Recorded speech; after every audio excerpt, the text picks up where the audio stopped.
When I was around 11 years old, I stayed the night at a friend from school's house with one more friend of ours. I'd been there before a lot of times, but I never stayed the whole night there. His dad drank a lot and his mom was a heavy smoker, but besides that, they were a cool-ass family. So we were there staying up late eating chips, drinking Pepsi and playing the PS2. Around 2 a.m. we were tired, we decided to go to sleep. As we did, I woke up to a crash sound. Like someone had broken something inside the house. Sounded like it came from the second floor. I was gonna try to wake up my friends, but I just let them sleep not to bother. So there I went up the stairs alone in the dark. When I got to the top step, I instantly saw something on the floor next to the dining room table. As I peeked a little closer, I saw two shadow figures. One was my friend's freaking dad, but it didn't look like it was really his dad. Those shadows were really weird, like they were spirits or not real, I don't know. The other looked like a shadow of a tall man. I got freaked out, man, and his head twisted in my direction and stared, and I just stood there, completely terrified and frozen. It looked at me and said, "Go!" And as if I wasn't terrified enough, I literally felt something shove me backwards, and I went to the ground. As I hit the ground, I could feel the cold hardwood floor against my back. My heart was pounding so loud I thought it might wake up the entire house. For a moment, I just lay there, trying to convince myself that it was all in my head, that I was dreaming. But the pain in my elbows and the back of my head, where I'd hit the floor, told me otherwise. I scrambled to my feet with my breath shaky and uneven. My first instinct was to run back to the room, wake up my friends, and get the hell out of there. But something in me hesitated. I couldn't leave without knowing what the hell I'd just seen. I didn't know why, but I wanted to know, I slowly crept back up the stairs, keeping to the wall to avoid making any noise. When I reached the top, the shadows were gone, but the dining room was a mess. The table was overturned, chairs were scattered, and there was shattered glass on the floor, which I wasn't expecting because I didn't hear any noise after the first crash. I noticed a picture frame lying face down. The glass from the frame splintered into tiny pieces. I could barely make out the photo through the shards, but it looked like a family picture, one I'd seen hanging on the wall before. But now the wall was bare, just an empty spot where the picture had been. My pulse quickened as I took a step forward, and then I heard something from the kitchen, like a low, guttural growl. It wasn't loud, but I heard it and it sent a chill down my spine. I wanted to run and get back in the room, but I was paralyzed, man. Slowly, I turned my head towards the kitchen door, which was slightly opened. The light was off, but I could just make out the silhouette of someone standing there, barely visible in the darkness. I strained my eyes to see who it was, hoping it was just my friend's dad. But the figure was too tall, too broad. It wasn't him. I took a step back, and the floor creaked again, louder this time. The figure moved, just a slight shift, but it was enough to send me into a panic. I bolted down the stairs, not giving a single shit about the noise I was making anymore. I burst into my friend's room, slamming the door behind me. My friends were still sound asleep, somehow oblivious to the commotion. I shook them awake, trying to explain what I saw, but my words were jumbled, and my voice was trembling. They just stared at me, confused, groggy, not understanding the urgency. "What the hell, man?" my friend muttered, rubbing his eyes. "What time is it?" I didn't have time to convince them. I grabbed my stuff and headed for the door, my hands shaking as I fumbled with the doorknob. My friend, finally realizing I was serious, got up and followed me, though he still didn't know what was going on. Our other friends stayed in bed, too tired to care. As we made our way down the stairs, I kept glancing over my shoulder, scared to see that shadow figure behind us. But there was nothing, just the dark, empty hallway. We reached the front door, and I fumbled with the lock, My hands were sweating and slipping on the metal. I could feel my friend's eyes on me, with his confusion turning into concern, but he still didn't say anything. Finally, I managed to unlock the door, and we stumbled out into the cool night air. I felt a slight sense of relief as we stepped outside, but it was short-lived. My friend stopped suddenly, his eyes wide with fear. I followed his gaze and froze. There, in the middle of the yard, was the tall figure, standing completely still, watching us. It was just a shadow, but I could feel its eyes on us, cold and menacing. "Run," I whispered, barely able to get the word out. My friend didn't need to be told twice. We took off down the street, not giving a shit where we were and stopping a few blocks away, gasping for breath. We didn't look back. We didn't dare. Finally, we slowed down, both of us panting and out of breath. My friend looked at me. "What the hell was that?" he asked. "I don't know, dude," I said with my heart racing. "But we can't go back there." We found a bench near a small park and sat down, trying to process what had just happened. I told him everything I'd seen, from the shadows in the dining room to the figure in the yard. He listened with his face growing paler with every word. "We need to tell someone, but who could we tell? We were just kids. Who would believe us?" I didn't even know if I believed it myself. But I knew one thing for sure. I was never going back to that house. We actually got so scared that we stayed there on that bench until the first light of dawn started to break through the trees. That's how bad the situation was. When the sun finally started to rise, we decided to head back. My friend's house was only a few blocks away.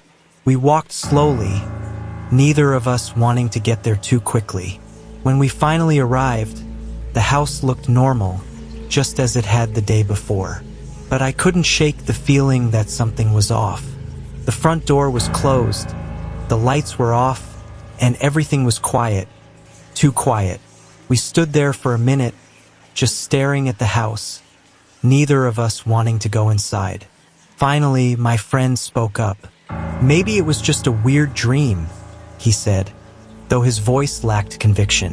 "Maybe," I said, though I knew it wasn't true. We finally gathered the courage to go inside, and to our surprise, everything was back in place. The dining room was spotless, the table was upright, and the picture was back on the wall as if nothing had happened. It was like the house had erased all traces of the night before. But as we walked through the hallway, I noticed something that made my blood run cold. There, on the floor by the front door, was a single black feather. I picked it up, my hands trembling. It was real, solid, not a figment of my imagination. I didn't say anything to my friend, just slipped the feather into my pocket and left the house as quickly as I could, showing him only later.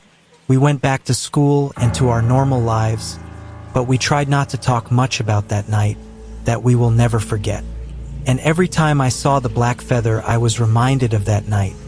The only night me and my friend saw something that we will never be able to explain.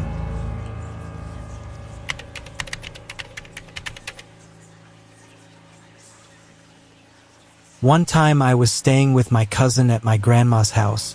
I was probably 10 or maybe younger than that. That night I was sleeping in a room by myself, and the bed was right next to a window. I wasn't too scared of being there alone, but suddenly I start to hear tapping sounds on the window, right next to me, and they weren't light. Repeating tapping sounds on the window. I stayed up until about 1:45 a.m., and I needed to use the bathroom, but I was too shocked to get out of bed to pee. I laid there in the dark, frozen, trying to make sense of the sound. The tapping was relentless, like something or someone was intentionally trying to get my attention.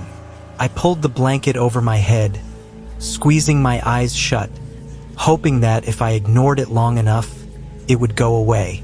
But the sound continued, steady and deliberate, as if it was waiting for a response. Finally, after what felt like hours, the tapping stopped. But I knew I couldn't stay in bed all night. I had to pee, and the fear of wetting the bed at my grandma's house was enough to make me gather the courage to move. I slid out of bed as quietly as I could, careful not to make any noise that might draw attention. The floorboards creaked under my feet, and I was pausing to listen if anything had heard me. I was almost shitting myself. Man, the house was still. I took a deep breath and made my way to the door, keeping my eyes away from the window. I couldn't bear to look. The bathroom was just down the hall, but yet I was terrified. I hurried, wanting to get back to bed as quickly as possible. I reached the bathroom and quickly closed the door behind me, flipping on the light. Man, it was a relief. I did my business as fast as I could, trying to ignore the feeling that someone, or something, might be standing right outside the freaking door, waiting for me to come out. When I finally finished, I hesitated with my hand hovering over the light switch. The thought of turning it off and plunging myself back into darkness was terrifying, but I knew I couldn't leave the light on. With a deep breath, I switched off the light and slowly opened the door. The hallway was just as dark and silent as before, but now it felt different. There was a heaviness in the air, an oppressive feeling that I can't really describe properly. I just went for it, and as I reached my bedroom, I slipped back into bed, pulling the blanket up. The tapping hadn't started again, and I was praying it wouldn't come back. My mind was racing. I was trying to convince myself that it was just a branch hitting the window or some animal outside. But deep down, I knew it couldn't be those things. Just when I thought I might finally drift off to sleep, I heard it again, the tapping. But this time, it was softer, almost hesitant, like whatever was out there was testing to see if I was awake. My heart jumped into my throat, and I held my breath, hoping it would go away. The tapping continued, slow and rhythmic, and I could feel my fear rising. I didn't know what to do. I wanted to scream, to run to my grandma's or my cousin's room and tell them what was happening. But I was paralyzed with fear. Couldn't move, couldn't make a sound. All I could do was lay there and hope it would stop. Then, without warning, the tapping changed. It became more frantic, more insistent, like whatever was out there was growing impatient. And then again, it stopped. Minutes passed, and I finally allowed myself to relax. Just a little. Maybe it was over. Maybe whatever it was had given up and left.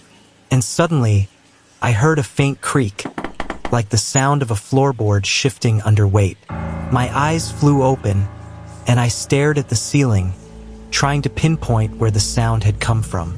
It was followed by another creak, closer this time, and I realized with horror that it was coming from inside the house. I strained to listen, and the creaking continued, like footsteps moving through the house. I couldn't stay in bed. I felt like I had to do something, but I didn't know exactly what. And then I gathered all my courage and went to the room my cousin was sleeping. I woke him up and whispered to him everything that was happening. Luckily, he had his baseball bat in the room. The footsteps had stopped, so we reached for the doorknob. Slowly, I turned it and eased the door open, peeking out into the dark hallway. It was empty, but the feeling of being watched was stronger than ever. We stepped out into the hallway. He was holding the bat tightly, and my eyes were scanning the shadows. The house was still, but the sense of dread was overwhelming. We moved slowly, trying to be as quiet as possible, heading toward my grandma's room. We wanted to make sure she was okay. Just as we reached for her door, we heard it, a soft, almost imperceptible whisper coming from right behind us. My blood ran cold, and we spun around with him raising the bat, but there was nothing. Man, the hallway was empty. What the hell? But then we heard it again, louder this time, a low, raspy voice that sent chills down my spine. Come here. We just bolted into my grandma's room, slamming the door behind. We shook her awake, barely able to get the words out, telling her about the tapping, the footsteps, and the voice. She sat up, her eyes wide with concern, but she didn't dismiss our fear. She got out of bed and grabbed a little flashlight from her nightstand. Together, we searched the house, checking every room, every corner. But there was nothing. No sign of anyone or anything that could have made the noises I'd heard. The windows were all locked and the doors secure. It was like whatever had been there had vanished into thin air. My grandma tried to calm us down, saying it was maybe just the wind or the house settling, but there was still unease in her eyes and concern. She didn't believe her own words, and that terrified me even more. After that, me and my cousin went back to his bedroom and I slept there with him. We were laying there chatting for a while, trying to come up with a theory of what was it. But there was nothing after that, and eventually, exhaustion took over and we drifted into a fitful sleep. The next morning, everything seemed normal. Beautiful sunny day and the house felt safe again. We still can't make out what that shit was that night. Took a while for us to tell anyone else about it. And every time we visit Grandma's house, we can't help but glance at that window, half expecting to hear that tapping, but it never came back. We still don't know what that was to this day.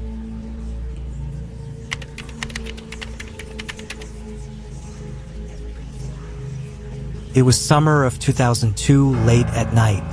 I was 17 with my girlfriend at the time, and we were in a vacation in my grandma's farm, in a bedroom, just laying there in the dark after fooling around and feeding cute animals all day. The lights were off and the curtains closed.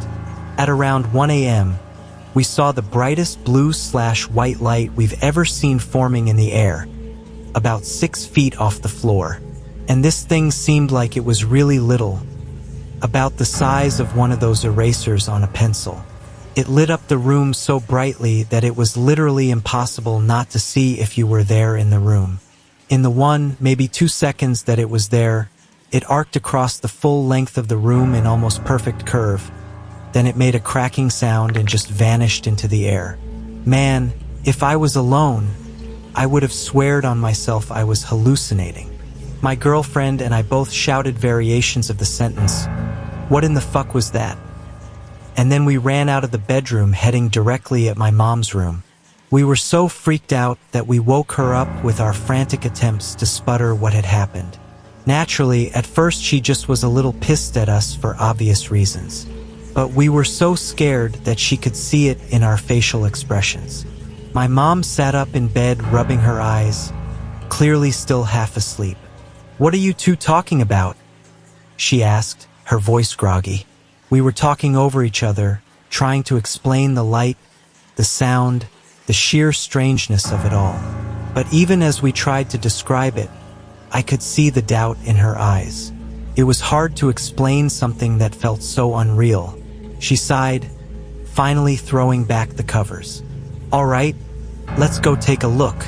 She led us back to the bedroom, and the three of us just stood there in the dark, staring at the spot where it happened. But, of course, that shit wasn't gonna repeat. There was nothing. No sign that anything out of the ordinary had taken place. "Maybe it was some kind of electrical discharge," my mom said, though her voice wasn't very convincing.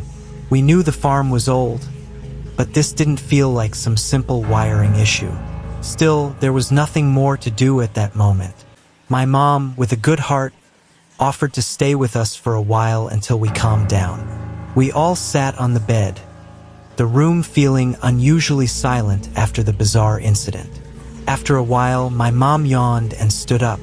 "We should try to get some sleep," she said, though I could tell she didn't really believe we would. "If anything else happens, come get me." She left the room, closing the door softly behind her.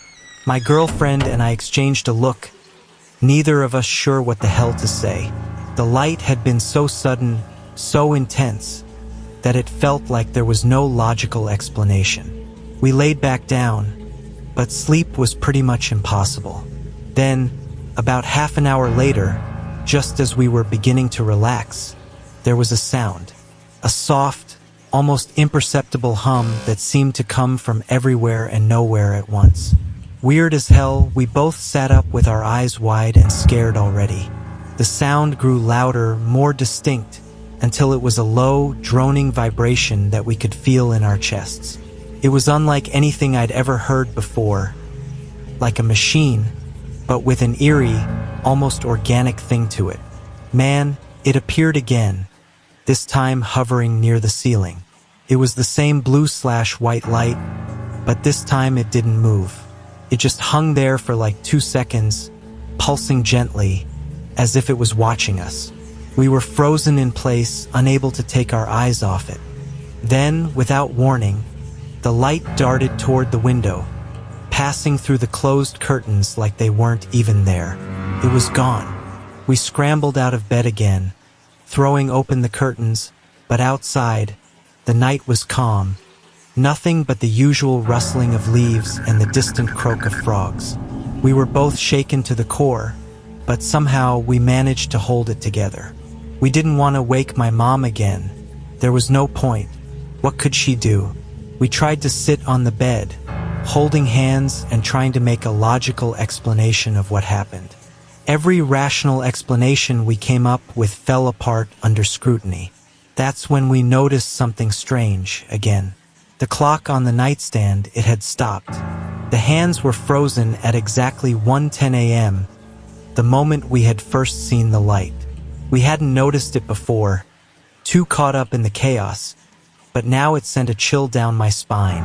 I reached out to touch it, but the moment my fingers brushed against it, the clock started ticking again, as if nothing had happened.